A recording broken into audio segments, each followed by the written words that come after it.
آپ کو معلوم ہے کہ ہم نے پڑھا تھا کہ سورۃ فاتحہ کی 7 آیات ہیں، اور وَلَقَدْ آتَيْنَاكَ سَبْعًا مِنَ الْمَثَانِي وَالْقُرْآنِ الْعَظِيمِ، اللہ تعالیٰ نے اس کو ہمارے لیے نازل فرمایا. یہ بار بار پڑھی جاتی ہیں. الحمدللہ رب العالمین، اللہ ساری تعریفیں اللہ تعالیٰ کے لیے ہیں جو کائنات کا رب ہے، سارے جہانوں کا رب.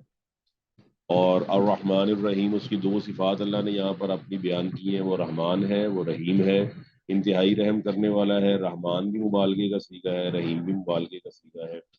اور یہ بھی آپ کو بتایا تھا کہ رحمان میں مبالغہ زیادہ ہے. اللہ سبحانہ و تعالیٰ دنیا کے اندر رحمان، یعنی کہ ہر آدمی کو اس کے کفر کے باوجود، اس کے شرک کے باوجود، حتیٰ کہ ایماندار کو اس کے ایمان کے باوجود وہ بے نیازی کے ساتھ ہر چیز عطا فرماتا ہے. قیامت والے دن اللہ فرماتا ہے وَقَانَ بِالْمُؤْمِنِينَ رَحِيمًا، ایمان والوں کے لیے اللہ تعالیٰ ہوگا. کافروں پہ قیامت والے دن رحم نہیں کیا جائے گا، بلکہ قرآن مجید کو ہے کہ لا یکلمہم اللہ یوم القیامۃ، قیامت کے دن تو اللہ تعالیٰ کافروں سے کلام بھی نہیں کرے. فرمایا مالک یوم الدین، وہ مالک ہے قیامت کے دن کا. اور اگلی آیت جو آج جس سے ہم آغاز کریں گے وہ ہے ایاک نعبد و ایاک نستعین، کہ ہم تیری ہی عبادت کرتے ہیں اور تجھ ہی سے. عبادہ یعبدو، عبادت کرنا، اور استعانہ یستعینو کا مطلب ہوتا ہے مدد کو طلب کرنا. یہ باب استفعال سے صیغہ ہے ثلاثی مزید فی کا، اور اس کے مطابق اللہ وحدہ لا شریک فرماتا ہے کہ ایاک نعبد، ہم تیری ہی عبادت کرتے ہیں، و ایاک نستعین، اور تجھ ہی سے مدد طلب کرتے ہیں. آپ اس آیت کو سمجھنے کے لیے آپ کو پتہ ہے کہ ضروری ہے کہ ہم پہلے عبادت کو سمجھیں. تو عبادت کا لفظ جو ہے یہ مشہور ہے کہ 3 معنوں میں استعمال ہوتا ہے. ایک تو پوجا یا پرستش، یعنی کہ کسی کو مفوق الفطرت ہستی مان کر، کسی کو اپنا خالق مان کر، مالک مان کر، رازق مان کر اس کی عبادت کرنا، اس کی پوجا کرنا. اور دوسرا اس کا معنی آتا ہے اطاعت اور فرما برداری میں، کہ کسی کی اطاعت اور فرما برداری کرنا. اور تیسرا معنی ہے کہ ہر وقت بندہ اور غلام بنے رہے. آپ کو معلوم ہے کہ قرآن مجید نے شیطان کی عبادت کا بھی ذکر کیا ہے، اور اللہ تعالیٰ فرماتا ہے سورہ یاسین میں الم اعہد الیکم یا بنی آدم اللہ تعبدوا الشیطان انہ لکم عدو مبین وان اعبدونی ھذا صراط مستقیم. تو اس ضمن میں اللہ تعالیٰ نے فرمایا کہ میں نے وعدہ تم سے لیا تھا کہ تم شیطان کی عبادت نہیں کرو. شیطان کی عبادت سے مراد اس کی اطاعت اور فرما برداری ہے، کیونکہ کوئی شخص بھی خاص طور پر ایماندار ہو تو وہ کسی صورت بھی یہ تسلیم نہیں کرتا کہ وہ شیطان کی عبادت کرتا ہے. لیکن صاف ظاہر ہے کہ وہ اطاعت اور فرما برداری کے معنوں میں وہاں پر استعمال ہوا ہے. اللہ تعبدوا الشیطان انہ لکم عدو مبین وان اعبدونی ھذا صراط مستقیم. اب ایاک نعبد میں یہاں پر تینوں معنی مراد ہیں. تینوں معنی مراد یہ ہے کہ پوجا پاٹ پرستش وہ بھی صرف اللہ سبحانہ و تعالیٰ کی جائے گی، اطاعت اور فرما برداری وہ بھی صرف اللہ سبحانہ و تعالیٰ کی جائے گی. اور ہر وقت انسان اپنے ذہن میں ایماندار اس ذہن کو بنائے گا، اپنے ذہن میں اس بات کو رکھے گا کہ ہر وقت مجھے اس کی بندگی اور غلامی کرنی ہے، اس کا کہا ماننا ہے. ہاں، کہا ماننے کے دوران کمی بیشی ہو سکتی ہے، غلطی ہو سکتی ہے، کوتاہی ہو سکتی ہے، شہوت کی بنیاد پر، غفلت کی بنیاد پر کوتاہی ہو جائے گی، کوئی بات نہیں. اللہ تعالیٰ گناہوں کو معاف کرنے والا ہے. اور صاف ظاہر ہے کہ اس نے کئی گناہ تو ویسے ہی پہلے ہی وعدہ کیا ہوا ہے. دلوں کے وساوس کے بارے میں فرمایا ہے قرآن مجید کے اندر لا یکلف اللہ نفسا الا وسعها لها ما كسبت وعليها ما اكتسبت ربنا لا تؤاخذنا ان نسينا او اخطانا وربنا ولا تحمل علينا اسرا كما حملته على الذين من قبلنا وربنا ولا تحملنا ما لا طاقة لنا به واعف عنا واغفر لنا وارحمنا انت مولانا فانصرنا على القوم الكافرين. اس کا مطلب ہے کہ ہمارے ذہن میں اگر کوئی خیالات پیدا ہوتے ہیں تو اللہ سبحانہ و تعالیٰ نے خیالات پہ گرفت نہیں کرنی، اور اللہ تعالیٰ نے وہ اس کو معاف فرما دیا ہے. اور صغیرہ گناہ آدمی سے ہوتے ہیں، وہ نماز کے ذریعے معاف ہو جاتے ہیں، وضو کے ذریعے معاف ہو جاتے ہیں. اور قرآن مجید میں اصول بیان ہوا ہے کہ ان الحسنات یذہبن السیئات، بے شک نیکیاں برائیوں کو لے جاتی ہیں، برائیوں کو ختم کر دیتی ہیں. جس طرح آپ دیکھتے ہیں کہ بچہ اریزر لے کر چیزوں کو اریز کرتا ہے، جو لکھا ہوا اس کا مٹ جاتا ہے. اور یہ بھی آپ جانتے ہیں کہ جو لکھا ہوا مٹ جاتا ہے اس کی جگہ پر وہ اس سے بہتر چیز لکھ سکتا ہے. تو اللہ تعالیٰ گناہوں کو بدل کر نیکیوں میں تبدیل کر دیتا ہے. اب یہ ہے جی اس کے اندر 3 معنی: پرستش کرنا، اطاعت اور فرما برداری کرنا، اور ہمہ وقت کی بندگی اور غلامی کرنا. تو یہ اگر کوئی آدمی تینوں چیزیں پوری کر رہا ہے تو اس نے صحیح معنوں میں اللہ کی عبادت کی ہے. اور عبادت کی آگے 3 قسمیں جو بیان کی گئی ہیں وہ ہم تشہد میں بھی پڑھتے ہیں. آپ کو پتہ ہے مشہور دعا ہے التحیات للہ والصلوات والطیبات والسلام علیکہ ایھا النبی ورحمۃ اللہ وبرکاتہ. اس کے اندر بھی التحیات آپ کے دل کے اندر بعض خیالات ہیں اللہ سبحانہ و تعالیٰ کے لیے. والصلوات آپ کا جسم جو ہے وہ اللہ تعالیٰ کے لیے جھکتا ہے, رکوع کرتا ہے, سجدہ کرتا ہے, اللہ تعالیٰ کی بات مانتا ہے. وہ طیبات اور آپ کا مال وہ اللہ تعالیٰ کی راہ میں خرچ ہوتا ہے. تو یہ تمام عبادتیں وہ دل سے کی جائیں, وہ اپنے جسم سے کی جائیں, وہ اپنے مال سے کی جائیں, تو آپ خود اقرار کر رہے ہیں کہ وہ ساری کی ساری جو ہیں وہ اللہ سبحانہ و تعالیٰ کے لیے ہیں. اور جو دل کی عبادت ہے اس کے اندر آپ کو پتہ ہے کہ توکل ہے, اللہ تعالیٰ کا خوف ہے, اللہ کا ڈر ہے. الایمان بین الرجاء والخوف, جس طرح مشہور محاورہ ہے کہ اللہ تعالیٰ پر ایمان وہ امید اور خوف کے درمیان ہے. اللہ تعالیٰ سے امید بھی رکھی جائے گی اور اس کا خوف بھی رکھا جائے گا. قرآن مجید کی آیت کے حوالے سے جس طرح مفسرین نے بیان کیا ہے, اللہ فرماتا ہے نبئ عبادی انی انا الغفور الرحیم وان عذابی هو العذاب العلیم. اللہ تعالیٰ فرماتا ہے کہ میرے بندوں کو خبردار کر دیجئے کہ نبئ عبادی انی انا الغفور الرحیم, کہ میں اپنے بندوں کے لیے بڑا ہی مہربان ہوں, مغفرت کرنے والا ہوں. اور جو کفر کرتا ہے آدمی, نبئ عبادی انی انا الغفور الرحیم وان عذابی هو العذاب العلیم, مگر میرا عذاب بھی بڑا سخت ہے. اس کا مطلب اللہ کا خوف بھی رکھا جائے گا اور اللہ سبحانہ و تعالیٰ سے امید بھی رکھی جائے گی. اللہ سے امید بھی رکھی جائے گی, اللہ سبحانہ و تعالیٰ سے امید رکھی جائے گی. اللہ وحدہ لا شریک سے اس بات کا یقین کیا جائے گا کہ اللہ ہماری بات کو سننے والا اور ہمارے دل کے حالات سے واقف ہے. یہ تمام چیزیں پھر اللہ سے محبت کی جائے گی, اللہ سبحانہ و تعالیٰ کو جواب دیا جائے گا اپنے اعمال کے ذریعے, اللہ سبحانہ و تعالیٰ کی بات مانی جائے گی, دل کے اندر اس کا ایمان کا جذبہ پیدا ہوگا. اس کے بعد ہے بدنی عبادت. سازر بدنی عبادت کے اندر ساری آپ کے سامنے موجود ہیں. بتا سکتے ہیں آپ کون سی عبادات بدنی کہلائیں گی؟ جی روزہ رکھنا, نماز پڑھنا. ماشاء اللہ, بالکل واضح ہے. بدنی عبادت اسلام میں شامل ہے واضح طور پر. اس میں فرض نماز ہے, اس کے بعد نوافل ہے, تطوع ہے, روزہ ہے, حج ہے, زکوٰۃ, روزہ ہے, حج ہے اور دوسرے احکام الہی جو آپ اس کی پیروی کرتے ہیں. اس کے بعد یہ کہ اپنے جسم کے ذریعے آپ ایمان جو کہ 70 سے زیادہ اور 80 سے کم اس کی شاخیں اللہ کے نبی علیہ السلام نے بیان کی, اس کے اندر آپ راستے سے چیزوں کو ہٹاتے ہیں, اپنے جسم کو یوز کرتے ہیں. پھر اپنے جسم کے بعد اس سے اس طرح المسلم من سلم المسلمون من لسانہ و یدہ, اپنے ہاتھ سے اپنی زبان سے آپ کسی کو تکلیف نہیں دیتے. یہ تمام بدنی عبادت صرف اللہ وحدہ لا شریک کے لیے. ایک بات یہ ہو گئی. اور فرمایا پھر مالی عبادت. مالی عبادات میں صدقات بھی ہے, زکوٰۃ بھی ہے جو فرض ہے, صدقات ایسے ہیں جو نافلہ ہیں, خیرات ایسی ہے جو نفل ہے, اس طرح قربانی ہے, اس طرح نذر و نیاز ہے. تو یہ تمام چیزیں صرف اور صرف اللہ سبحانہ و تعالیٰ کے لیے کی جائیں گی. اور ان معنوں میں اللہ وحدہ لا شریک اکیلا الہ ہے, اکیلا مشکل کشا ہے, اکیلا حاجت روا ہے اور اکیلا بگڑی بنانے والا ہے. اللہ تعالیٰ نے قرآن مجید میں فرمایا ہوا ہے امن یجیب المضطر اذا دعاہ ویکشف السوء ویجعلکم خلفاء الارض االہ مع اللہ. فرمایا کہ کوئی ہے, اللہ کے علاوہ بھی کوئی ہے. آپ کو معلوم ہے کہ بعض چیزیں 2 3 4 ہو سکتی ہیں. مثال کے طور پر کسی کے بھائی وہ 2 3 ہو سکتے ہیں, کسی کی بہنیں وہ بھی 2 3 ہو سکتی ہیں, اسی طرح کسی کی پھوپھیاں خالائیں وہ 2 3 ہو سکتی ہیں. لیکن آپ کو پتہ ہے کہ اللہ وحدہ لا شریک الہ ہے. الہ کے سامنے کوئی ہو ہی نہیں سکتا کہ آپ کے ذہن میں شبہ پیدا ہو جائے کہ کوئی دوسرا الہ بھی ہے. اس لیے اللہ فرماتا ہے الہ مع اللہ. تو اللہ تعالیٰ کے علاوہ کسی اور کو ان کاموں میں اللہ کے سوا کسی اور کے لیے کام بجا لائے تو یہ عبادت کی نفی ہو جائے گی, اور اسی کو کہا جائے گا کہ آدمی اللہ تعالیٰ کے ساتھ شرک کرتا ہے, اور اللہ تعالیٰ فرماتا ہے کہ وہ شرک کا گناہ کبھی معاف نہیں کرے گا. واضح ہو گیا جی سب کو؟ ہاں جی, سمجھ آ گئی سب کو؟ جی سر. یس سر. اب یہ تو ہو گیا نا ایاک نعبد. آگے ہم پڑھیں گے ایاک شروع میں آیا ہے, نعبد بعد میں. اب ہے استعانت. اس طرح عین واو نون اس کا مادہ ہے, عین واو نون اون, اور اون سے ہی ہے. آپ نے لفظ سنے ہوں گے معاون. معاون کا مطلب ہوتا ہے مدد کرنے والا یا آپ کو کوآپریٹ کرنے والا اور ایک دوسرے کے ساتھ کوآرڈینیشن کرنے والا.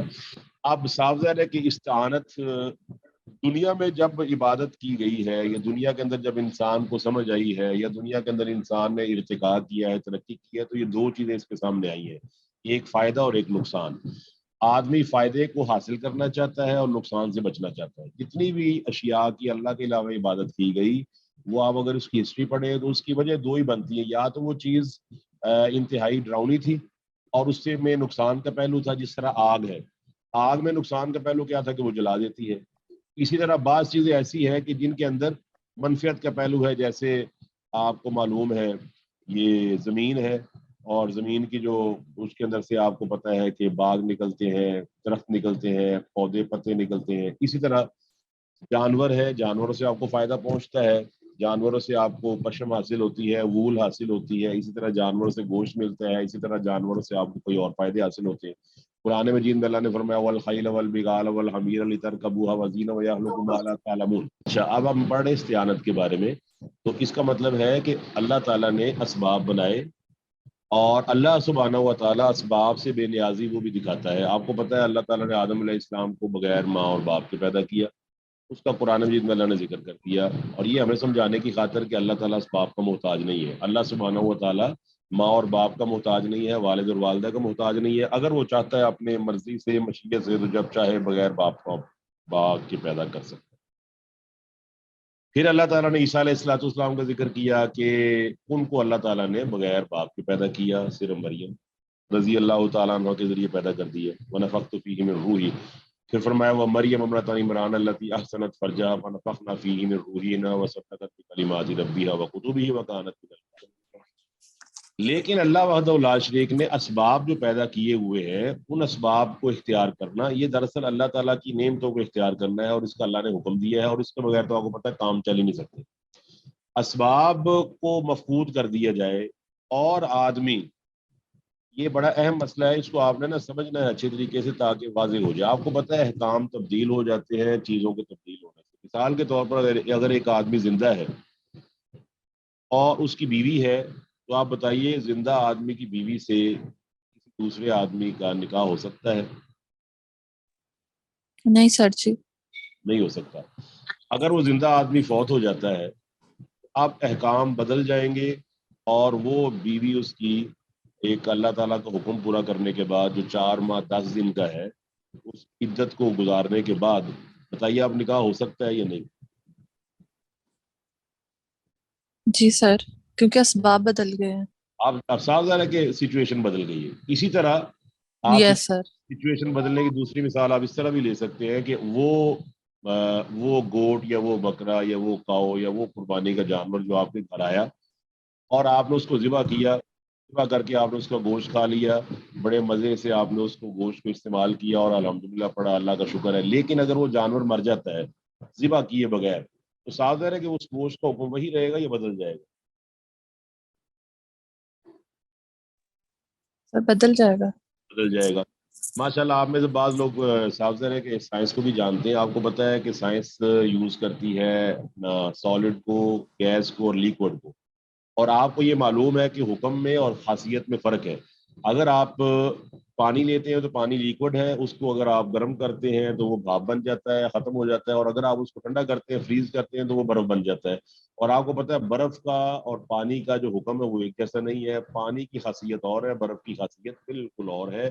اگر آپ ایک پانی کا جگ بھرا ہوا کسی پر پھینکیں گے تو اس کو چوٹ نہیں لگے گی، لیکن اگر وہی پانی کا جگ آپ اس کو فریز کر کے باہر نکالیں اور وہ جو برف کا ڈلا بنا ہوا ہے اس کو کسی سے مارے تو کیا خیال ہے، فرق آئے گا کہ نہیں آئے گا؟ یس سر. اسی طرح ہے کہ یہاں پر نا بعض لوگ شبہ پیدا کرتے ہیں. ایک ہے استعانت، مدد مانگنا زندہ آدمی سے جو اس کو کرنے پر قادر ہے، اور وہ بھی اس کام پہ مدد مانگنا جس کو وہ کر سکتا ہے. یہ تو اللہ تعالیٰ نے قرآن مجید میں فرمایا تعاونوا علی البر والتقوی ولا تعاونوا علی الاثم والعدوان، یہ بھی اللہ نے فرمایا. پھر اس طرح اللہ تعالیٰ فرماتا ہے کہ عیسیٰ علیہ السلام نے اپنے حواریوں سے کہا من انصاری الی اللہ قال الحواریون نحن انصار اللہ. پھر اسی طرح اللہ سبحانہ و تعالیٰ نے نبی علیہ السلام کے بارے میں فرمایا آپ علیہ السلام کی مدد کروائی گئی اور اللہ سبحانہ و تعالیٰ نے صحابہ کے ذریعے آپ کی مدد فرمائی. تو یہ تھا اسباب کے تحت. اسباب کے تحت جب آپ کسی سے مدد لیتے ہیں تو یہ قرآن مجید کی روح سے جائز ہے، درست ہے، بالکل صحیح ہے، کوئی اس میں حرج والی بات نہیں ہے. لیکن زندہ آدمی سے بھی مدد طلب کی جائے گی اس چیز کے بارے میں جو وہ کر سکتا ہے. اگر آپ کسی زندہ آدمی سے یہ کہہ دیں کہ مجھے بیٹا عطا کر دے، مجھے بیٹی عطا کر دے، تو یہ بات کہنا بھی درست نہیں ہوگا. تو لہٰذا استعانت جس سے منع کیا گیا وہ استعانت ایسی ہے کہ کسی ایسے شخص کو، خاص طور پہ کسی مردہ کو یا کسی بے جان کو، اس نظریے سے پکارا جائے کہ وہ میری مشکل دور کرنے پر قادر ہے. اور آپ کو پتہ ہے قرآن مجید کے اندر اس کی نظیر موجود ہے. اللہ وحدہ لا شریک نے فرمایا کہ وَظَنُّونِ إِذْ ذَهَبَ مُغَاضِبًا وَظَنَّ أَن لَّن نَّقْدِرَ عَلَيْهِ فَنَادَىٰ فِي الظُّلُمَاتِ أَن لَّا إِلَٰهَ إِلَّا أَنتَ سُبْحَانَكَ إِنِّي كُنتُ مِنَ الظَّالِمِينَ. اور رسول اللہ صلی اللہ علیہ وآلہ وسلم پر اترنے والے قرآن نے ہمیں وضاحت سے فرما دیا ہے کہ ذنون یعنی یونس علیہ الصلوۃ والسلام جو مچھلی کے پیٹ میں تھے، کوئی میڈیم موجود نہیں ہے، کوئی وائی فائی موجود نہیں ہے، کوئی نیٹ موجود نہیں ہے. اب صاف ظاہر ہے اس وقت وہ کس کو پکارے؟ ماں کو پکارے، باپ کو پکارے، کس کو پکارے؟ کوئی ان کی دعا کو سننے پر قادر نہیں ہے. لیکن اللہ وحدہ لا شریک نے عرش پر ان کی دعا کو نہ صرف سنا بلکہ فرمایا فاستجبنا لہ ونجیناہ من الغم وکذالک ننجی المؤمنین. اس کا مطلب ہے کہ یونس علیہ الصلوۃ والسلام نے اس پریشانی کے عالم میں جو استعانت کی ہے وہ خاص استعانت ہے، اور وہ خاص استعانت اللہ سبحانہ و تعالیٰ کے علاوہ کسی اور سے نہیں کی جا سکتی، کیونکہ وہ کوئی اور اس کو استعانت کو کرنے پر قادر نہیں ہے. یہ فرق ہے. اچھا دوسری بات یہ ذہن میں رکھ لیں کہ آپ خود نہ فرق کرتے ہیں. مجھے بتائیے 100 روپے اور 500 روپے میں فرق ہے یا نہیں فرق؟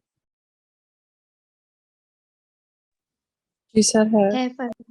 ہاں جی پکی بات ہے، فرق ہے. اچھا جی سر. آپ دیکھیں اللہ تعالیٰ کا ایک نام ہے سمیع. اللہ تعالیٰ سمیع ہے، اس نے خود قرآن میں فرمایا ہے وہ سمیع بھی ہے بصیر بھی ہے.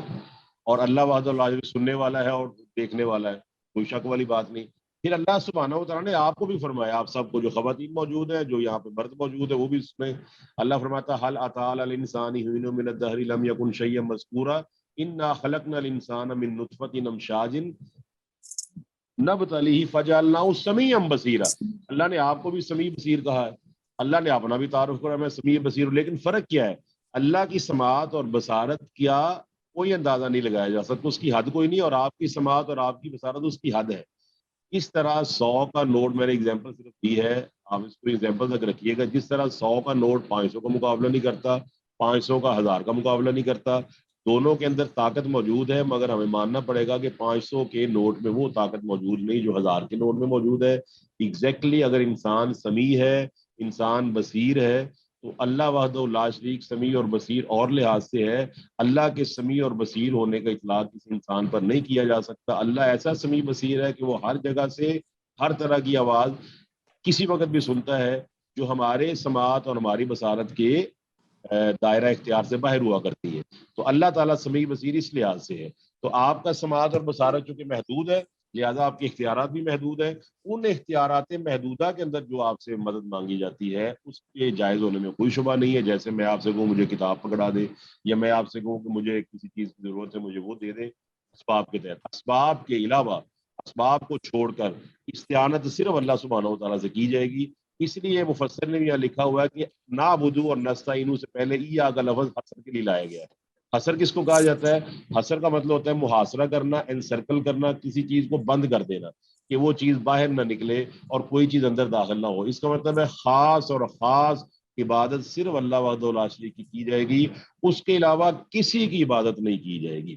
تو ہمارے ہاں بعض لوگوں کو یہ تصور موجود ہے کہ وہ مافوق الفطرت یعنی مافوق الاسباب اور تحت الاسباب میں فرق نہیں کرتے.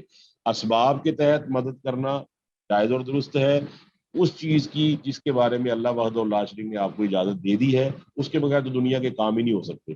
مگر اولاد عطا کرنا، رزق میں کمی بیشی کرنا، گناہ بخشنا، عذاب سے نجات دینا، یہ ایسے کام ہے کہ کسی زندہ موجود شخص سے بھی اس کی مدد نہیں مانگی جا سکتی. یہ فرق اس کے اندر ہے. اب آپ کو فرق سمجھ آ گیا جی؟ کلیئر ہو گیا؟ جی سر. چلے تو اللہ آپ اس میں اگلی جو بات ہے وہ ہے اللہ وحدہ لا شریک نے رد کر دیے ایک ہی آیت میں. کیونکہ آپ کو پتہ ہے قرآن مجید بڑا مفصل ہے اور بڑا مبسوط ہے. اس میں دو فرقے مسلمانوں میں جو پیدا ہوئے علم کلام کے تحت. ایک جبریہ فرقہ جس نے کہا کہ انسان مجبور ہے، انسان نے جو مجبور ہے بس جی وہ مجبور ہے اور کوئی مسئلہ نہیں ہے، اس نے وہی کرنا ہے جو اس کی قسمت میں لکھا ہوا ہے. ٹھیک ہے جی، وہ اس نے کہہ دیا کہ یہ مجبور محض ہے. ٹھیک ہے جی، یہ تو جبریہ ہو گیا نا کہ مجبور محض ہے. اور قدریہ نے کہہ دیا کہ نہیں جی مجبور محض نہیں، یہ جو چاہے کر سکتا ہے، یعنی کہ اللہ سبحانہ و تعالیٰ بھی اس کو پابند نہیں کر سکتا، یہ اپنی مرضی سے جو مرضی کر سکتا ہے. تو اس آیت میں اللہ وحدہ لا شریک نے دونوں کا رد کیا ہوا ہے. یہاں لکھا ہوا ہے ایک وہ ہے جو تقدیر کے ہاتھوں اپنے آپ کو محض ایک کھلونا سمجھتے ہیں، یہ لوگ جبری ہیں، اور دوسرے کہتے ہیں ہم جو چاہے کر سکتے ہیں، یہ قدری ہیں. ٹھیک ہے جی. اور تیسرے وہ لوگ ہیں جو کہتے ہیں کہ نہ ہم ہر چیز کے مختار ہیں، نہ مجبور محض ہیں. اب دیکھیں کس طرح ثابت ہوتا ہے ایاک نعبد و ایاک نستعین سے. جب ہم نعبد کہتے ہیں کہ ہم عبادت کرتے ہیں تو یہ ثابت کر رہی ہے کہ ہمیں یہ اختیار ہے کہ ہم عبادت کریں، ہمیں اس میں عبادت کا اختیار دے دیا گیا ہے. اور جب ہم کہتے ہیں کہ مدد مانگنی ہے ہم نے اللہ سبحانہ و تعالیٰ سے، اس سے پتہ چلتا ہے کہ آدمی محتاج ہے، اور اس میں قدریہ کا رد موجود ہے، یعنی کہ جبریہ کا بھی موجود ہے اور قدریہ کا بھی موجود ہے. اور میں ایک اور مثال سے آپ کو یہ بات سمجھا دوں. جو لوگ یہ سمجھتے ہیں کہ تقدیر کے ہاتھوں ہم صرف محض کھلونا ہے، صاف ظاہر ہے آپ کو معلوم ہے کہ اللہ سبحانہ و تعالیٰ نے ہمیں یا آپ کو کسی آدمی کو تقدیر اس کی دکھائی ہے، تقدیر کو اس نے پڑھ لیا ہے یا نہیں پڑھ لیا. اچھا ٹھیک ہے، ایاک نعبد و ایاک نستعین سمجھ آ گئی. اللہ وحدہ لا شریک نے ہمیں اس کے بارے میں آگاہ کر دیا ہے. اللہ نے ہم نے تقدیر نہیں پڑھی ہوئی، لہٰذا پہلے سے اندازہ لگا لینا کہ ہماری تقدیر میں لکھا ہوا یہ ویسے ہی عقل کے بھی خلاف ہے. اللہ نے ہمیں اختیار دیا ہوا ہے.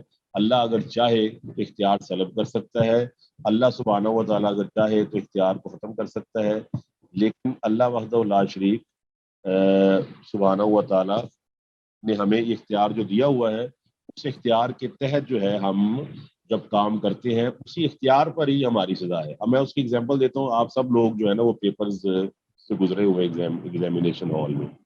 آپ کو پتہ ہے جب آپ کو پیپر دیا جاتا ہے، پیپر دینے کے بعد وہی ٹیچر جو آپ کو پیپر سے پہلے کلاس کے اندر ہر چیز دکھاتا ہے، آپ کو ہیلپنگ میٹیریل دیتا ہے، آپ کو ہر چیز سے آگاہ کرتا ہے، پیپر کے دوران وہ بالکل آرام سے کھڑا ہوتا ہے اور آپ غلطی بھی کرتے جائیں وہ کبھی آپ کو یہ کہتا ہے کہ اپنی غلطی کو درست کریں. ہاں جی، کلیئر ہے یا نہیں؟ یس سر. اور آپ جو ہے نا پیپر کر رہے، ٹیچر کو غصہ تو چڑھا ہوا ہے کہ میں نے اس کو کچھ کہا، یہ کچھ لکھ رہا ہے، میں نے اس کو کچھ کہا، یہ سوال کا جواب. لیکن اب وہ امتحان کا تقاضا یہ ہے کہ ٹیچر خاموشی سے آپ کی غلطی کو دیکھے اور پھر جب پیپر کا ٹائم ختم ہو تو اپنے ہاتھ میں لال قلم لے کر آپ کی غلطیوں کی نشاندہی کرے اور آپ کو سزا دے. ہاں، اللہ وحدہ لا شریک بھی اس طرح ہی آپ کو مہلت دیتا ہے. اس نے آپ کو پرچہ بتا دیا، طریقہ بتا دیا، سمجھا دیا، اور اللہ سبحانہ و تعالیٰ دیکھ رہا ہے کہ میرے بندے میرے مطابق پیپر کرتے کہ نہیں کرتے. آپ جب کوئی غلطی بھی کرتے ہیں تو اللہ سبحانہ و تعالیٰ آپ کو ٹوکتا نہیں. ہاں کبھی کبھار ایسا واقعی ہوتا ہے کہ اللہ ٹوک دیتا ہے، اور وہ بڑی خوش قسمتی کی بات ہے. اور یہ خاص طور پر نبیوں کو یہ چیز حاصل ہے کہ انبیاء علیہ الصلوۃ والسلام چونکہ معصوم ہوتے ہیں، لہٰذا جیسے ان کے دل میں ایسا ویسا خیال پیدا ہوتا ہے تو اللہ فوراً اس کی اصلاح کر دیتا ہے. جس طرح اللہ فرماتا ہے ایک اندھا آدمی آیا تو اللہ اپنے نبی سے فوراً اصلاح کی، فرمایا عبس وتولی ان جاءہ الاعمی وما یدریک لعلہ یزکی او یذکر فتنفعہ ذکرہ. اللہ فرماتا ہے کہ آپ نے منہ موڑ لیا. اسی طرح اللہ سبحانہ و تعالیٰ نے آپ کو یہ بھی فرمایا یا ایھا النبی لما تحرم ما احل اللہ لک تبتغی مرضات ازواجک. آپ نے اپنے اوپر شہد کو حرام کر لیا مگر نہیں، آپ شہد کو اپنے اوپر حرام نہیں کر سکتے. یہ اللہ نے قرآن میں بیان کر دی. تو لہٰذا اللہ وحدہ لا شریک بھی آپ کو دیکھتا ہے. جب ہمارا پیپر پورا ہو جائے گا، ہمارا پرچہ اللہ کے پاس پہنچ جائے گا اور اللہ تعالیٰ اس پر ہمارے نمبر لگا دے گا. لکل درجات مما عملوا، جتنا کام کیا ہوگا اللہ اتنے نمبر لگا. ٹھیک ہے جی. سیدھا راستہ کون سا راستہ ہے؟ سیدھا راستہ ہے صراط الذین انعمت علیہم، ان لوگوں کا راستہ ہے جن پر اللہ تعالیٰ نے انعام کیا. اور وہ انعام یافتہ لوگ کون سے ہیں؟ صراط الذین انعمت علیہم وہ اللہ تعالیٰ نے سورہ نساء کی آیت نمبر 69 میں بیان کر دیے ہیں. اللہ نے فرمایا من یطع اللہ والرسول فاولئک مع الذین انعم اللہ علیہم من النبیین والصدیقین والشہداء والصالحین وحسن اولئک رفیقا. فرمایا کہ تمہارے سامنے جو راستہ سیدھا ہے انعام یافتہ لوگوں کا، وہ 4 قسم کے لوگ ہیں. ایک نبی ہے، ایک صدیق ہے، ایک شہید ہے اور ایک صالحین ہے. اور یہی لوگ ہیں جن کا راستہ سب سے بہترین راستہ ہے. صراط مستقیم صرف ایک ہے، یہ 3 4 5 نہیں ہو سکتی، کیونکہ قرآن مجید کے اندر اللہ نے واضح طور پہ ارشاد فرمایا کہ منہا جائرن، کہ بعض اگر تم زیادہ راستے اختیار کر لو گے تو ان میں سے بعض راستے ٹیڑھے میڑے ہیں جو تمہیں سیدھے راستے پر نہیں لے جا سکتے، منزل تک نہیں پہنچا سکتے. سیدھا راستہ صرف ایک ہی ہے. تو قرآن مجید کے اندر یہ واضح طور پہ اللہ نے فرما دیا. اور وہ سیدھا راستہ کون سا راستہ ہے؟ جس پر اللہ کے نبی علیہ الصلوۃ والسلام اپنے صحابہ کو چھوڑ کر گئے تھے، آپ کو پتہ ہے صحابہ کا کوئی فرقہ نہیں تھا، کوئی ان کا گروہ نہیں تھا، سوائے اس کے کہ وہ اللہ کا قرآن ماننے والے تھے اور نبی علیہ الصلوۃ والسلام کا فرمان ماننے والے تھے۔ صاف ظاہر ہے یہ بالکل واضح ہے بات۔ تو یہ جو تمام باتیں بعد میں آئی ہیں ہمارا اس سے کوئی تعلق نہیں ہے، سیدھا راستہ صرف نبی علیہ السلام کا راستہ ہے، جس طرح اللہ نے فرمایا قرآن مجید میں یاسین والقرآن الحکیم انک لمن المرسلین علی صراط مستقیم، میرا نبی سیدھے راستے پر ہے۔ اس طرح اللہ نے فرمایا ہے وَأَنَّ هَذَا صِرَاطِي مُسْتَقِيمًا فَاتَّبِعُوهُ وَلَا تَتَّبِعُوا السُّبُلَ فَتَفَرَّقَ بِكُمْ عَنْ سَبِيلِهِ، اللہ فرماتا ہے کہ یہ میرا سیدھا راستہ ہے، اس کی پیروی کرو اور اس کی پیروی نہ کرو جو کافی سارے راستے بنائے ہوئے ہیں۔ اس طرح سورہ اعراف میں فرمایا اتَّبِعُوا مَا أُنزِلَ إِلَيْكُم مِّن رَّبِّكُمْ وَلَا تَتَّبِعُوا مِن دُونِهِ أَوْلِيَاءَ قَلِيلًا مَا تَذَكَّرُونَ، اس کی پیروی کرو جو میں نے نازل فرمایا ہے، جو ایک ہی راستہ ہے، اور ان کی پیروی نہ کرو جو اس کے علاوہ ہے۔ اسی طرح آپ نے نبی علیہ الصلوۃ والسلام کے بارے میں فرمایا انک لتہدی الی صراط مستقیم، آپ بلا شک و شبہ بغیر کسی شک کے ایک سیدھے راستے کی طرف رہنمائی کرنے والے ہیں۔ پھر اللہ نے اپنے بارے میں فرمایا کہ ان ربی علی صراط مستقیم، بے شک میرا رب سیدھے راستے پر ہے۔ وہ سیدھے راستے کا اہدنا سے کیا مراد ہے؟ سیدھا راستہ دکھا، سیدھے راستے پر چلا، اور جب تک مرتے دم تک ہمیں سیدھے راستے پر قائم رکھ۔ اس کے بعد اللہ فرماتا ہے اس کی وضاحت کر دی صراط الذین انعمت علیہم غیر المغضوب علیہم ولا الضالین آمین، کہ وہ راستہ کن لوگوں کا ہے جن پر نہ تیرا غضب ہوا اور نہ وہ گمراہ ہوئے۔ صاف ظاہر ہے کہ گمراہ کون ہوا ہے اور غضب کس پر ہوا ہے؟ یہ روایات موجود ہے کہ غضب ہوا ہے اللہ سبحانہ و تعالیٰ کا یہود پر، اس طرح آپ سورہ بقرہ میں آگے پڑھیں گے، اور اللہ تعالیٰ ناراض ہوا ہے یہود پر، غضب ہوا ان کا، اور جو لوگ گمراہ ہوئے وہ نصارہ ہیں۔ ٹھیک ہے جی، یہ دونوں کو فرق ہے کہ اللہ تعالیٰ کے نبیوں کا مذاق اڑایا گیا، ان کو قتل کیا گیا، ان کے ساتھ زیادتیاں کی گئی، اور یہ کرنے والے تھے یہودی لوگ اکثر، یقتلون النبیین بغیر الحق ذالک بما عصوا وکانوا یعتدون، اس لیے اللہ فرماتا ہے ضربت علیہم الذلۃ والمسکنۃ وباؤوا بغضب من اللہ، ان پر ذلت اور مسکنت مسلط کر دی گئی۔ اور نصارہ گمراہ ہوئے، انہوں نے عیسیٰ علیہ الصلوۃ والسلام کے بارے میں مختلف قسم کے عقائد رکھ لیے۔ تو صاف ظاہر ہے نہ یہود کا راستہ درست ہے اور نہ ہی نصارہ کا راستہ درست ہے۔ ٹھیک ہے جی، تو اہدنا الصراط المستقیم کا تقاضا کیا ہوا؟ صراط الذین انعمت علیہم، ان لوگوں کا راستہ میں دکھا جن پر تو نے انعام کیا ہے، غیر المغضوب علیہم ولا الضالین، نہ ان پر غضب ہوا ہے اور نہ وہ گمراہ ہوئے۔ تو یہ آپ کی نا یہاں پہ صورت جو ہے مکمل ہوتی ہے، اور اس کے آخر میں رسول اللہ صلی اللہ علیہ وآلہ وسلم کہا کرتے تھے آمین۔